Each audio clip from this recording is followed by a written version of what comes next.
ভাওয়াল মাঠ থেকে আপনাদেরকে স্বাগত জানাচ্ছি মোহাম্মদ শহীদুল ইসলাম জনি। আজকে খেলা দেখতে এসেছেন, কেমন লাগছে অনুভূতি? আসসালামু আলাইকুম। এবং খেলা দেখতে আসি, অনেক ভালো লাগতেছে।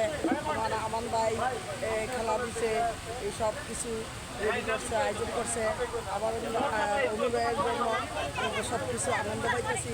আমার ছেলেপেলেরা আপনি কোনো বাজে নিশা না করে খেলা দেখতে আসছে, খেলা দিতেছে।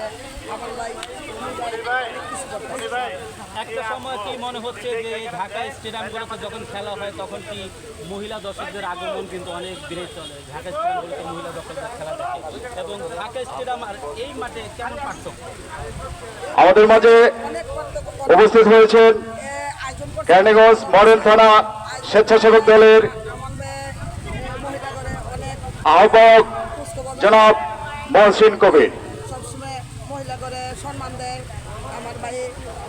কিন্তু আমাদের মাঝে এসে উপস্থিত হয়েছেন তারানগর ইউনিয়ন বিএনপির সহসভাপতি জনাব শওকত আলী। যে মহিলা দর্শকদের যে আগমন, তারা দীর্ঘদিন পর ফুটবল খেলা দেখতে এসেছে এবং নীল ঘরের মাঠে তারা কিন্তু খেলা দেখবে, এবং হাই ভোল্টেজ ম্যাচ অর্থাৎ তালিপুর আগ্রহ স্পোর্টিং ক্লাব এবং ঘাটারচর ক্রীড়া চক্র, এই ম্যাচটি আমি তারানগর ইউনিয়ন স্বেচ্ছাসেবক দলের করবো এবং আহ্বায়ক তাদেরকে যখন খেলা শুরু হবে জনাব তখন আবার মাঠে ফিরে আসবে। মামুন